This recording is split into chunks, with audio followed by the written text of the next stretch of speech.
All right, we are going to be talking about the GenCon releases, which will appear up on the store at some point in the future. Usually, it takes like 2 weeks, so I would assume it'd be the end of this month. These stuff will appear on the actual shop, but there was 3 GenCon releases that had content along with Echoes 4. We may or may not talk about Echoes 4, otherwise I'll talk about Echoes 4 solo. But I am once again joined by Jay. Thank you for joining me, Jay. Anytime. And I am also joined by the Lune man this time, special guest. I think you've joined us once before for another beta. Yeah, I pop in every once in a while. Hello, everyone. Yes, you're always welcome to. So how this worked is these were sold at GenCon, so we do not know. They don't have like shop and lore blurbs at GenCon. So we don't know. We haven't seen the lore blurbs and don't know what the stuff about them are. But there was one beta that you could get at GenCon in Death Gray, which was $35 US, which is just typical beta. They also had the regular resin beta there as well. They had 2 versions of it. And then they had a white box, or 2 white boxes, which will be $30 each.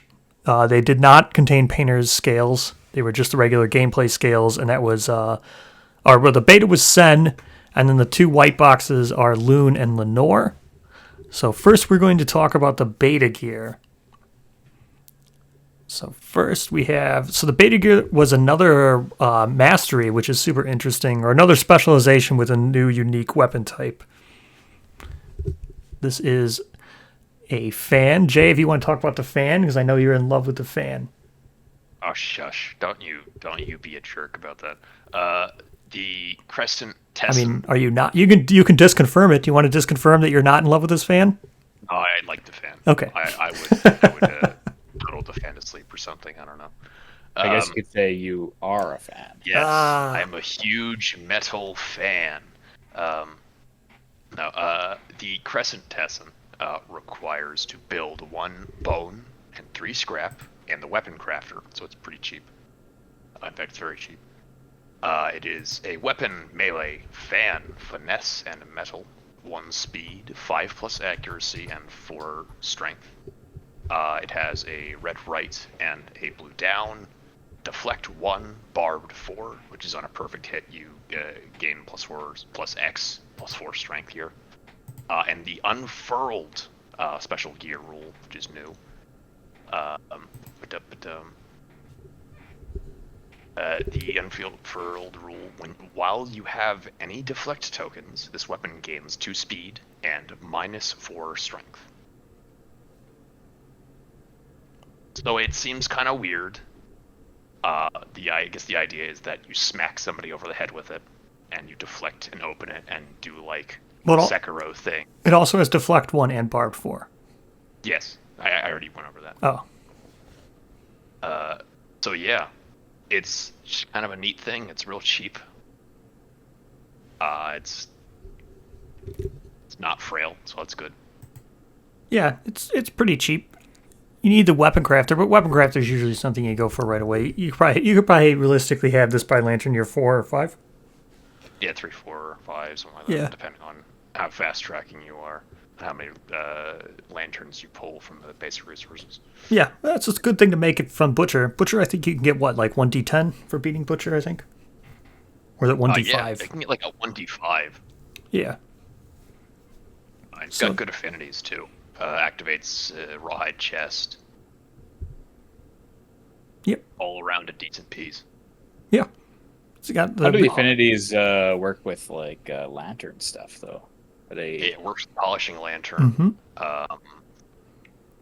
You can use it for lantern boots if you really want to. I usually put a monster tooth necklace in that spot, but yeah, it's a good piece. Yeah, the affinities on this are really good. It's because it's designed well to scale late game, but it is a one-off of this weapon. So this is literally the only weapon we have right now that has access to this specialization. I really wish it was paired and came with the 2 gear tiles because Sen has 2 of them. That'd be nice. Or if it had, like, if it even had, like, another type. Like, if this was fan dagger. But, Ban club because you're bonking somewhere. well, club would be nuts because, yeah, then, like you said, because it works so well with lantern. We can't just I, make everything club. Everything is a club. When this released, I actually was looking up like what the history of Tessens are, and some Japanese samurai used to actually carry like a solid iron fan. Like it didn't unfold like a fan, but it was just a chunk of metal that looked like a fan. So they had like a handheld weapon, like if they were going into a business where there wasn't no weapons were allowed. So like that, like the history does kind of allow for a club fan to exist, which would be pretty cool. I would, if I were to make down the line in 30 years the ringtail have like a lantern fan, it would totally be a club because of that. That's super cool. Yeah. It wouldn't have done any damage to make it a dual type weapon. Would have benefited from it, but it is still a good weapon nonetheless. And it gets really good once you start scaling with the proficiency. Yeah. Okay. Do you want to start? You want to talk about the specialization, Jay? I don't know. Does Aluminum want to talk about it? Maybe. Sure, I can read it. So the specialization for fans is at the start of your act, you may lose all deflect tokens. At the end of your act, if you are standing and have a fan in your gear grid, you may deflect one for free. So yeah, the idea obviously is to have like pretty much 100% uptime on your deflect while also having your strength. So you close it at the start of your act, bonk the monster, open it to deflect. It's neat. I like it. Sure. One of the other things too that I think's neat about a free deflect, even if you're not using the deflect, like Gambler's Chest is introducing a lot of like abilities or content that can really play around with like what tokens you have.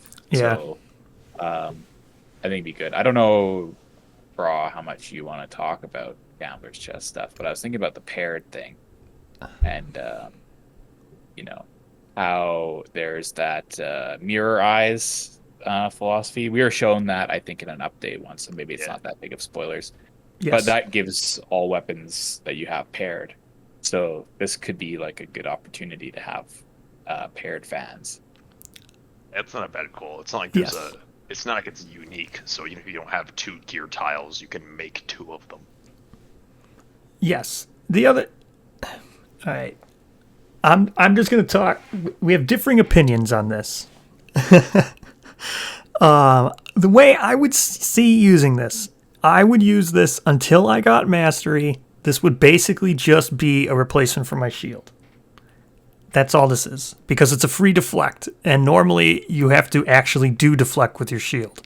So and once I got specialization, until I hit mastery, I would only attack with this once, look for my wound, and I'd have another weapon, and this would just be replacement for my shield. What I see this is a utility shield. That's it. It's a really nice, better shield. Until you hit mastery. We'll talk about mastery, but that's basically how I see this working until you do that. I know you guys have different opinions, but yeah, if you're lame, then you punch somebody once, and you punch the monster once in the mouth, and then swap to your Zanbato or whatever, and just build Fist and Tooth Mastery that way. But if you're a cool guy, you go bare knuckle brawling the whole way. If you're a cool guy, you smack the monster around with pretty metal fans. I liked what Jay had mentioned about how flexible this is, like kind of early game. Like it's cheap to build. It's 4 strength, 5+ to hit. And that's then really good accuracy. You kind of that's good early game, and you get to kind of flop between these furled and unfurled style. So it's really flexible for early game, and then once you hit mastery, like you already mentioned, like it scales really well. Yes, I agree. The mastery for this changes the whole weapon type. I just see myself using this like kind of like Knuckle Shield. I do the same thing with Knuckle Shield. Knuckle Shield, I use it to rank up my shield proficiency to get the block for free. And then when I hit mastery and stuff, then it's like, cool. That's just how I see myself using this. Okay, well, read mastery. Don't keep the people waiting. You know. Oh yeah, so mastery. It is while you have no deflect tokens, fans in your gear grid gain sharp and devastating 1. While you have deflect tokens, increase the range of your perfect hits with fans by 2. And then all survivors gain specialization. This is, yes, super flexible. This is really cool. I do like the fact that you can play either way. It gives benefits to both having deflect and not having deflect. And it also plays really well with the specialization. Not too many masteries do that. Like, for example, one that come to mind right away is like spear. The spear specialization and then the spear mastery are like two totally different abilities. One plays with priority target, the other one cancels traps. They're just like they're not even synergistic. At least this one, the specialization dropping the tokens becomes like really, really flexible then. I guess too, I should add, like, as just a reminder, since Barbed X is kind of like a newer rule, I suppose, so maybe not everybody's super familiar with it, but Barbed X on a perfect hit gain plus X strength for the rest of the attack. So when you would get a perfect hit with the Crescent Tessin, you would gain 4 strength on your attack. So when it's unfurled, you'd regain that -4 strength that you would have lost. And then obviously as you get mastery, that perfect hit range increases by 2, so that you're going to be getting that Barb 4 proc even more often. And of course, that also plays around with fighting arts like Timeless Eye and Mighty Strike and whatnot that give you bonuses for perfect hits. Correct. Yeah. Perfect hits are just kind of really good. Yeah, I agree. I do agree with you guys that this is a very good weapon and it scales really, really great. It's just you really need the mastery. Yes. Like if you can get a fan master with like Eternal Will or something, that's just a really good survivor forever. Yeah. But obviously that requires you to get like Eternal Will or Ageless. Yeah. Easy. Yeah. Again, I agree with all of that. If you do those, diff. Yeah. So anything else anyone wants to add before we move on to the second beta gear, which I forgot, which Aluminum reminded me? There is one, like, this is mostly like a little design Easter egg, but these are the first weapons to not have, or like one of the first sets of beta cards to not have beta printed on the front banner there. So they actually started this with the mystery birthday gift cards, which I won't really talk about. I don't know if that's much of a spoiler that we should talk about or not. But no, I made a video. Yeah, on they those. stopped on the. Oh yeah, well, if they haven't seen it, it's a spoiler. So those cards, they don't feature that beta text on the front banner. It's not a big deal, but something something that exists. I noticed it. I care. The beta word is on the mastery side, and the correct. Yeah, they keep it on the back of the card, but just for like visual style, they take it off the front, so it looks a little less. It's busy. Like it's behind the attack profile. No, not anymore. No, it's not. It's not even there anymore. Oh, well, never mind. I mean, normally, yes, you're right. They don't have beta underneath the attack profile, but just in general across all the beta cards, they took the beta off. I agree. Anyways, that's a rambling conversation about something that pretty much means nothing to most people. So I'll talk about Undying Lantern. This is another promo card. This was a GenCon 2023 exclusive. Yes. So far, we don't know. Maybe it'll come out in something eventually, but typically, I think it's fair to say we've never seen the Vibrant Lantern or the other one ever again. Yeah, there's been a couple promo Lantern cards before that were given away at Gen Con that we've never seen released. So I mean, not that they couldn't end up as patterns or something now. True, but I'm just saying it's fair to assume they won't be. I agree with your statement. So Undying Lantern, once again, Gen Con 2023 promo gear card. Can't get it anywhere else. It's a beta gear. It's an item, a lantern, and an other. and it's got some pretty interesting rules. To gain it, you just have to name a survivor after yourself, and it's limited once per campaign. And then the rules are when you have the same name as the player controlling you, you gain undeathable during Lantern years 1 to 7.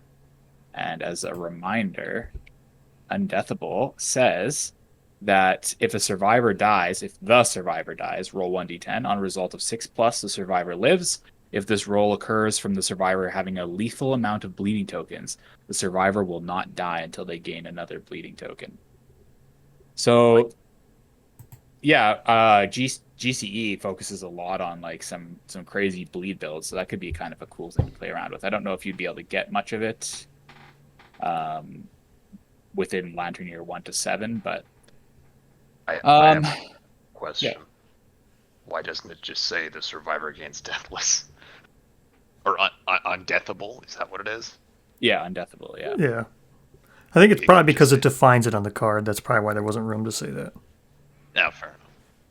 And I think it's so that like the character that you named after yourself gains that kind of like undeathable. It's not just whatever survivor's holding the lantern gains it, it's like supposed to be kind of like well, if the survivor is named after you, that survivor gains undeathable or whatever. Well, it's basically isekai plot armor. The true is you gear card. being truck-cooned into Kingdom Death. Isn't this also vital?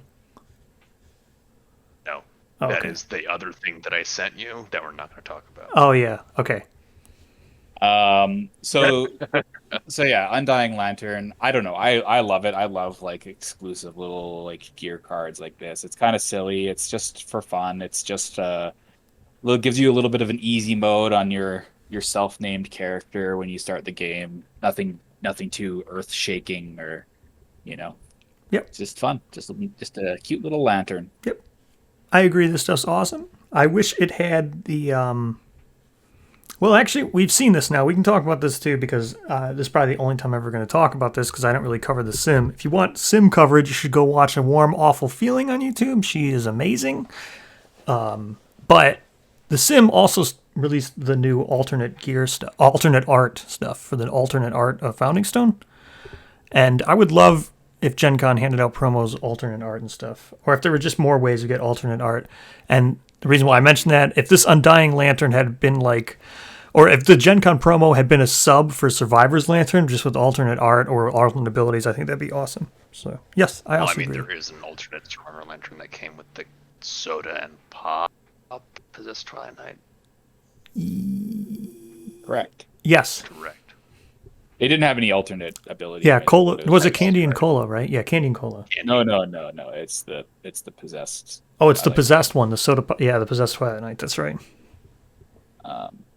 So yeah, that was like completely unannounced. I found that out through Lantern's Reign. Just it was mentioned very casually. So yeah, we've gotten very recently like 2 alt art cards, Survivor's Lantern and Founding Stone, which is cool. I'd love to see them do more stuff like that. Yep. Perhaps not to replace new white box content, but as a little treat.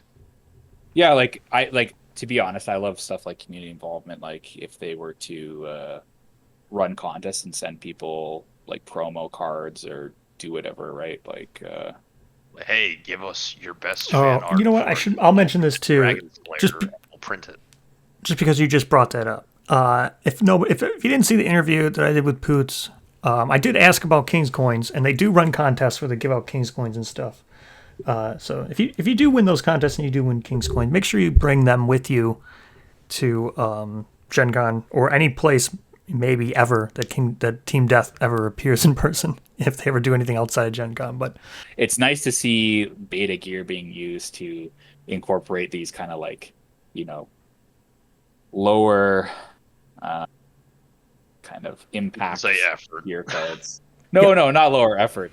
But I do think like giving beta cards like at GenCon, or if they end up doing any other events or cons or anything like that, like giving out these beta promo cards is a very low effort way to have community involvement, which is a good thing. I know that kind of sounds like I'm phrasing it like it's a bad thing, but I think it's great. Like I love freebies. I love swag. Give me all the swag. Yep. low resource commitment. Put it like that. Yeah, that's a better way. But they went above and beyond though. Because even if you purchase anything at Gen Con, even if you purchase only one little white box, they'll give you the promo card and they'll give you the tote bag. Yeah, sounds good to me. Yeah, so no, they do. So Kingdom that does a good job with their promos. Totally awesome. Now, let's talk about Lune. So Lune's the other white box that was released at Gen Con. Again, Wasn't she a hard plastic reprint? Yeah, but I meant she's in a white like to pricing for the white box. She'll probably go up on the store as a white box. She was in. Fair enough. So yeah, again, Lune our Send was $35 because that's the normal beta to get Death Gray. Lune will be $30 US, and yes, she is a re-release of Lune, or was the other Lune called something else? No, it was called Lune. Yeah, so then she is a re-release. You know what? I don't actually know. She might be called something different. Like I said, we don't see the actual shop entry for this on at the Gen Con store. You just have the boxes there. So maybe she'll be called like some reprint Lune or something. But either way, she includes a character card. Like Lolawin. Yes, like Lolawin, but unlike Lolawin, she only includes a character card. Well, that's a little minimizing of you because she also comes with an install guide card. That's true. That is true. How reductive of you, bro. Yes. Yeah. It's true. It's important. Or else you wouldn't be able to get in the game unless you... Spoilers. But yeah. I'm not going to say the spoilers, but they're spoilers. I'll say the spoilers. Okay, so okay. Spoiler warning, we're going to talk about something for Gamer's Chest. Because these two really want to talk about it. It's not even that big of a spoiler. It is it's pretty in like the first 10 pages. It's in the first 10 pages of the rule book. You open the rule book, bam, it's right there. Oh, there's the character rules. Oh, they say how to start doing character stuff. Okay, first let's do the install guide, and then we'll talk about the actual rules. Okay, so spoiler. Okay, we're gonna talk about something in Gamer's Chest. If you don't have the chest, go to this point. After this point. Well, no. See, here's my opinion. I didn't think we need to talk about it because she does have an install guide, but we will talk about it. So if you were to just buy this and you don't have Gambler's Chest, you can still use this. So with the character cards, Lune includes a character card. Character cards appear in Gambler's Chest expansion, which we will talk about. Use this install guide for current and future campaigns without the character innovation. So we're going to talk about how you actually get the character innovation. But again, if you don't have that and you don't have Gambler's Chest, Lune works just fine. The next time a survivor is born in the settlement, they gain the character card. Apply these rules to that survivor once per campaign. And then character cards, the glossary thing is a character card modifies how a survivor comes into the world. Character cards bestow a small benefit or penalty on newly named survivors. I think I've only seen one character card with a penalty. But I think there's just the one, yeah. I think there's a couple in Gambler's Chest, but there has to be because of how that works. Yeah. So yeah, the install guide is actually literally the same wordage as the Lolawin install guide. Mm-hmm. So nothing new there. Just they changed the names, obviously. The actual character card itself is the guide. Well, okay. Before we talk about this, let's now do the spoiler on this. First.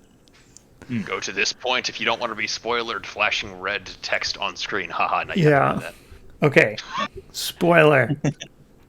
So let's talk about how you actually get the character innovation. Right? It's not that you can. So the Gambler's Chest comes with character cards. You do not use them right away. It's actually a good thing because I did see some people were just including them. You don't do that. Even though on the character page, not just at the back of the book. Yes. So how you get the character innovation? The cards are tied to the innovation. It's when you get the innovation, and then you include the innovation in your innovation deck, and then when you innovate it, then you get these character cards. But you need to have the innovation. How you unlock the innovation is debatably tied to a strain. It's not an actual strain card, but if you look at the actual page in the Gambler's Chest, it has the strain thing, the strain little, was it the DNA helix or whatever that is, behind it. So it's debatably a strain. We don't know. But how you actually get the character innovation is you need to defeat the God Hand. Gotta beat the campaign. No, but you need to defeat the God Hand. Yeah, exactly. So, Gotta beat the campaign. Yeah. That's quite a big ask. Like like what actual percentage of the community is going to finish a campaign? Not even like win a campaign, just not have a campaign fall apart or get put by the wayside because of commitments. Sure. Much less actually beat the finale. Sure, but that's how you get it. You have to actually win. You have to defeat the God Hand. Then you add the character innovation to your innovation deck for all campaigns moving forward. Which is an Inner Lantern consequence, if you're curious. It's you actually have to regular innovate it, use your innovation for yes. So that's how you get it. It's equivalent to talk about how to do this, because I guess it's like if you were to talk about like echoes and their strains, right? You got to actually do them. I'm not saying you have to. You can play however you want, just like with the echoes. If you don't want to strain chase, you don't have to. But that's how you get the character cards, and that's the only thing that's included in Lune. All right, I'm taking the spoiler banner down right now, unless someone else wants to add to this. That's pretty much it, right? All right, I'm taking the spoiler. King is Okay, I'm taking the spoiler banner off now. All right, now we'll talk about the ability. Jay, go ahead. You were reading it. Right, the Gady, which has a very nice little art of Lune there, that's an ability. I gotta say, the character card artworks. Sorry, I sort of cut you off, but the character card artworks are so good. Like they are really cool. This really evokes like the imagery of the stamps that they put on the craft boxes of the limited releases, and I like that. You're That's right. Really good it does. Yep. I like that. And they're different. Anyway. I like the fact that they're not just the shop turned black and white. They're actually new artwork too. So the Gady ability. When an instrument is activated anywhere on the showdown board, gain +1 strength and evasion token until the end of that round. Limit once per round. So that's like this isn't a spoiler because we've seen it before. There are instrument weapons. If somebody hits the monster with one of those, you get the +1 tokens. Well, I mean, even if you weren't using Gambler's Chest and Smog, you could use the harp, White Lion harp, to remove a mood. Or Gorn, or whatever. Yeah. I wonder if there's like a crazy build you could make where you could like maximize a survivor's activations and just have them activate a ton of instruments like per turn. Like I don't know. This is once per round, so. Well, it's once you there is that other one, the strain from Echoes 2, was it? Infernal Rhythm. The one that turns every instrument into lion harp. Yes. No. Had I circle it? It says whenever you activate an instrument, you look at the top 3 hit location cards, put them back in any order. Oh yes. Turn into a cat eye circle it. Yes. So this you could do that if you get Infernal Rhythm and you use this, then every time you activate any instrument, or no, it just gives an instrument the ability. Allows instruments to do cat eye circlet. Yeah, and then also on top of that, you gain a Black Lantern token, and when you have 4 Black Lantern tokens, you get a free act. Activation, you mean? No, it says you get a full act. What the fuck? Yeah. What? Infernal Rhythm is nuts. Oh, and that's because it's the one that you actually can't unlock. Okay. Or I can't because I play solo. Yes. But yeah, that's crazy. It's a decent ability. It's not bad. Yep. Evasion's always good. Yeah, this is almost like for like any builds that are definitely using instruments, like all the Smog Cinder stuff. This is gonna really stuff, Vespertine cello. help. But it's kind of like a free grease per round almost, right? A free grease and a free monster tooth necklace in a 0 gear grid investment. Yeah. It's an ability. You can have as many abilities as you want. It's not even a fighting art or anything. just getting the card legitimately, that's the kicker, you know. Well, you can legitimately get it the next time a survivor is born, technically No, speaking. no. Raw, put the spoiler banner back up. Okay, spoiler banner I'm going. I'm just kidding. You don't Okay. have to do it. I just want to clarify. I just went and looked in front of Rhythm, just for everybody who likes to say them super rules. You don't get a free act. You get a free activation and movement. Yeah, I thought so. Oh, okay. And even then, if you did get a free act, I don't think this would still work because it'd still be limited once per round, right? Round, So, yes. Either way, no, it's once per round.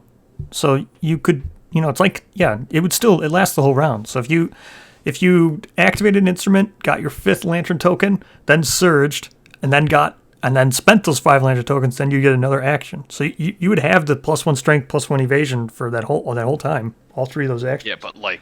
oh yes. Okay, I see what you mean now. What you are missing trying here to. is that is No, when no. an instrument is activated, somebody else can have the instrument. Mm-hmm. Yeah, Inferno. If John Hamfluter hits the monster with the Hamfluter, and Lune over here is a different survivor, she still gains those tokens. This is and actually does her- really fluffy, like as far as like her lore goes. Because when Lune was originally released, her lore talks about how she's like dancing through the snow, like listening to the howls of the Centiwolves. So like this is literally her what dancing with was. somebody else's music. Yeah, exactly. So that's a cool one. She's getting the +1 in evasion. She's dancing, right? So she's harder to hit, obviously, and strength because dancing is hard. You build up momentum. Yep, So very neat, very cool character card. I agree. I think it's very neat. Some people might go loony over it, actually. Speaking of things to go loony over, let's talk about Lenore. Like the next, Lenore segues. So Lenore is the other white box. So that means she's again $30. Lenore has all kinds of stuff. Lenore's great. Lenore's almost as good as Skrell, but not quite. I agree. Aluminum, do you want to do Lenore? You haven't done one. So Longclaw Lioness Lenore. I'm just gonna read her install guide. So this includes an Indomitable resource and a pattern card. These types of cards appear in the Gambler's Chest expansion. Use these rules in campaigns that do not include the Gambler's Chest expansion. The next time a level 3 White Lion is defeated, gain the Indomitable resource Overgrown Dewclaw. Limit once per campaign. And then the definition of Indomitable resources is that Indomitable resources are often earned by defeating level 3+ quarry monsters. Many Indomitable resources can be used to craft pattern gear. These resources are the only way to obtain their respective patterns. So if you go back to Braw's video about Death Crown Inheritor Aya, you did a video on that, yeah? Yep. I wasn't there for that one, but that was kind of teasing this whole Indomitable resource kind of system that they added in Gambler's Chest. I would more so lean towards most of the beta gear being that, like the Toximitar requires a long leg appendage from a level 3+ Spidicules, which is essentially the same concept, right? I agree. Yeah, that's kind of like a more like obscure way to do it. No, I think obscure because like in Death Crown Inheritor Aya, you get that strange resource from the legendary Phoenix AI that was introduced. Yeah. Yeah, if it's from an AI, I guess that kind of okay. Fair enough. Yeah, so basically, like instead of an Indomitable resource, it's a strange resource, and then the strange resource grants you the pattern for the Heart Stopper bow and the Heart arrows. I can't remember the names. Seeker, Yep. Yeah. So yeah, it pretty much works in the exact same way as Indomitable resources. I guess the Blood Lily from the White Sun Lion armor Urza is kind of the same as well because that added terrain that gave you a strange resource that gave you a pattern card. And it's even a perfect strange resource. It's a perfect Oregon, the Blood Lily. Correct. Exactly. Yeah, that's right. I think the Eon Heart was as well, right? It was Yes, they perfect both as are. well. Yeah.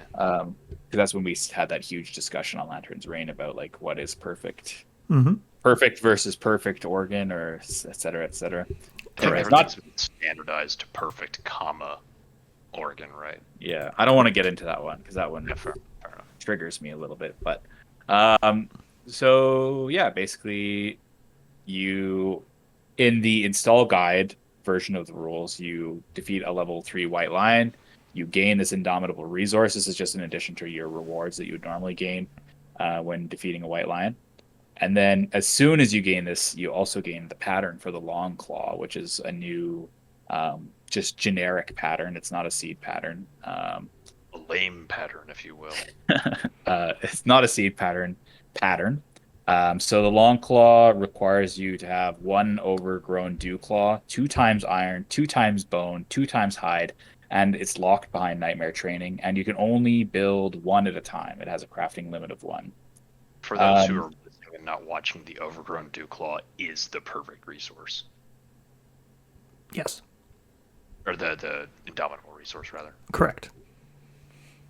um, so so yeah, basically this pattern allows you to craft the long claw weapon. So the long claw is weapon, melee, bone, Qatar. It has 3 speed, 6+ accuracy, and 3 strength. Reach 2, deadly, and sharp. It also has an affinity bonus of 1 red puzzle affinity and 1 blue affinity, and that is when you pounce with this, cancel reactions on 1 hit location of your choice. It has a right red and a down blue affinity, so you're It's the able same as to the fan. unlock. Sorry, same as what? It's the same as the fan, weirdly. Oh yeah, that's right. Yeah. Yeah, but sorry. So yeah, everything we talked about working with the fan would also work with this, I guess. Yeah. Um, It's also the only Qatar that's not paired. Unless you have mirror eyes. Yes, or ambidextrous. So yeah, what do you guys think about this gear? It's a good weapon. This is a good weapon. It's- Yeah. It's way better and easier to get than the oxidized Qatar from Kegels. Yep. This is a good weapon. It's got reach 2. It effectively, because it has reach 2, it also increases the range of your pounce. Yes. So this is really good. And when you pounce with this, you cancel the reaction of your choice, or cancel the hit location reaction of your choice. So, which is good. It doesn't say it needs to be a specific type of reaction. It just needs to be a reaction. So you could cancel a reflux, you could cancel a failure, you could cancel a wound, you could even cancel one on a first strike. So it's good. This is really good. I mean, besides the gate for a level 3 lion, it's not that hard to craft we'll either. talk about that. I wouldn't say a level 3 lion is particularly insurmountable. No, exactly. Yeah. What was that? Somebody beat it in like Lantern Year 5 or something like that. I think. Yeah, 6. You can technically do it Lantern Year 1 if you get the critical. That's what happened. Yes, that's what happened. If that was to happen. Someone beat the level 3 Giggle Lion by throwing the Founding Stone and rolling a 10 on the crit and killing it in one hit. Statistically possible. It is statistically unlikely. It's just I have unlikely. done it with a level 2 Antelope on Year 2, but that's beside the point. It's not bad. Are we going to talk? Oh yeah, we'll talk about the Indomitable Resource too. So, or you want to do like a spoiler alert? I don't think we don't even think. I'll just say I'm pretty sure the fact that we're calling it an Indomitable Resource, you can figure out how they work. I don't that's true. Why it's not printed exactly the same as it is in the chest. It's fine. I think it's because they didn't want to have to include the rules for the chest. This is a spoiler alert. There's a new copy of Indomitable, the trait card in Gambler's Chest, which has an additional clause on it that says gain 1 random Indomitable resource.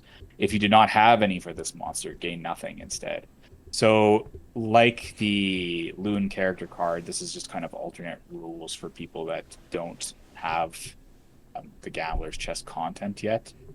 So it's a nice way to like let people use this stuff or get used to these kind of systems before they become more kind of frequent additions to expansions. And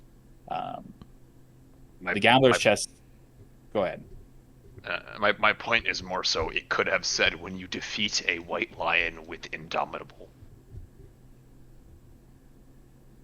Yeah, but then people would be like, I forgot to get my Indomitable resource. You need that trait card on the board with the reminder to remind people. Well, are you going to have the install guide on Wait, the there's board? there's no trait card. Yeah. Yes. Yeah. Sleeved, White double beam. sleeved. Yes. Glued in a hard palm. case. Yeah. And then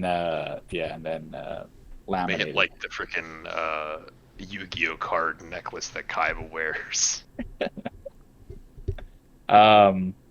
So I actually I think this is really kind of a nice way. So in the Gambler's Chest, there is no White Lion Indomitable resources included. So this is like a good way to give the White Lion more longevity if you want to kind of switch up like a People of the Lantern campaign after you've played People of the Dreamkeeper, and you get to try out some other patterns. So it's cool. Yeah, but between this and Giga Lion, it's totally probably worth including. He's a worthwhile Node 1.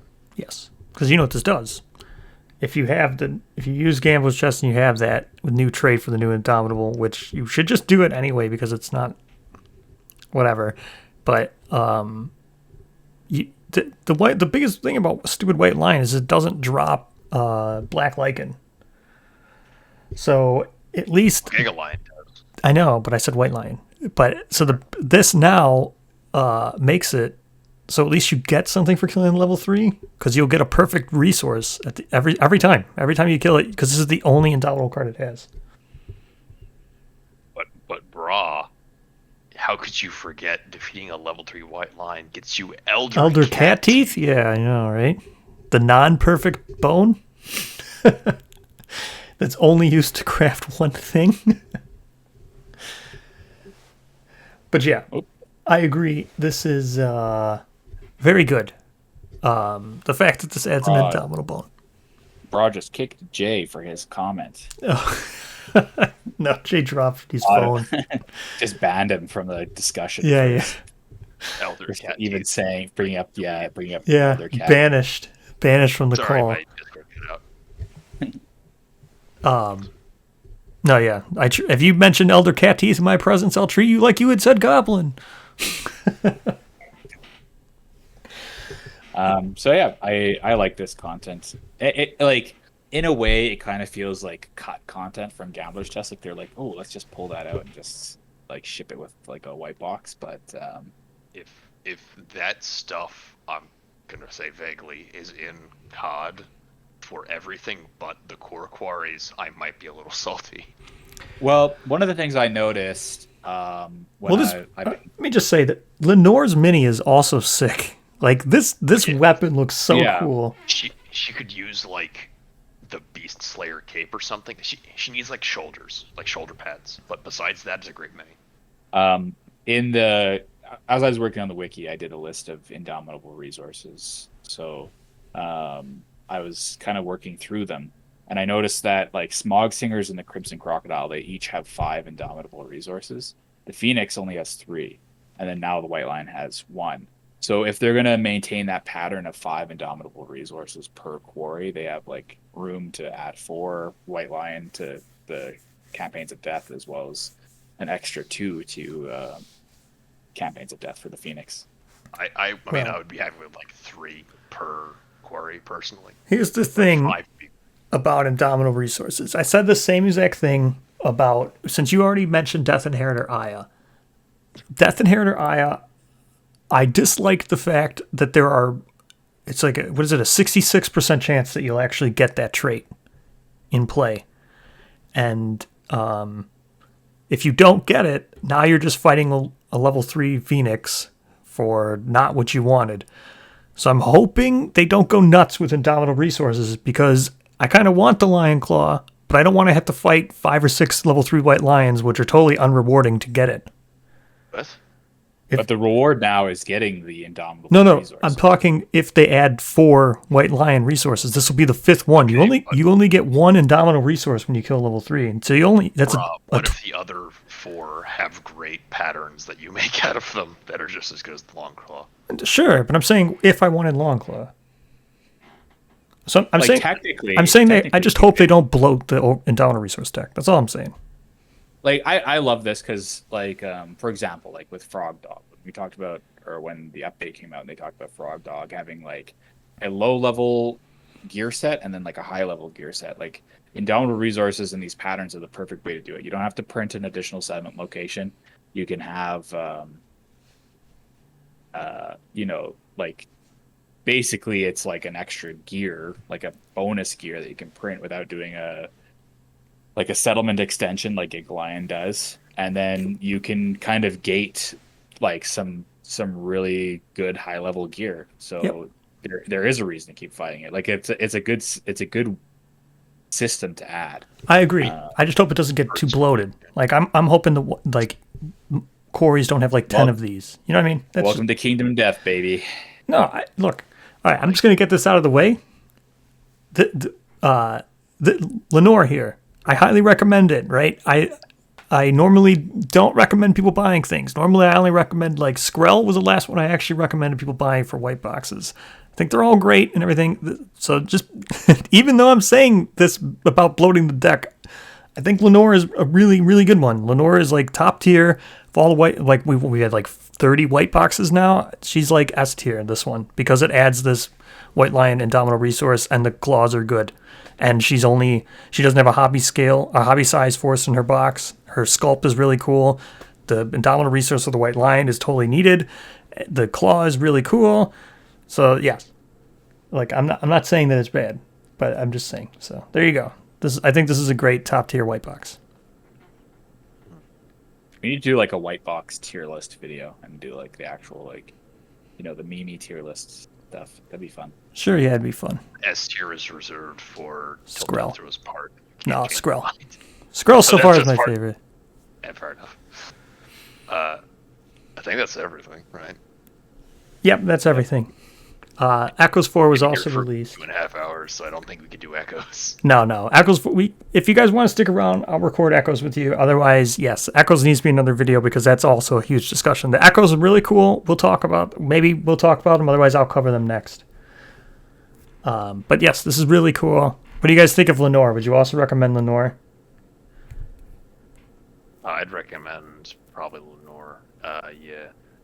I mean, I like Sen. I like Sen's sculpt, and I like the fan design space. I know you disagree, but yeah. No, it's not that I disagree. I recommend Undying Lantern. Yes, go get yourself a DeLorean. Go back in time to GenCon. No. Or a really nice mule. Yes, Get yourself an hour. If only I had gotten a signed copy, then it would have been the perfect. Yeah, Aluminum, what do you think? Which one would you recommend of these? Or if you don't have to recommend any. I mean, Sen and Lenore are probably equally. I don't care for Lune. I don't like her sculpt that much, and her content is pretty minimalistic, so yeah. I would recommend Lenore if you want to get your hands on like how patterns work, but you don't have Gambler's Chest. Like it's a good introduction for that. I would recommend Sen if you want a new weapon mastery and you want to try out like a new play style. They both have pros, they both have cons, but you gotta love them both. If you want a whiff of Ringtail, get Sen. Yep.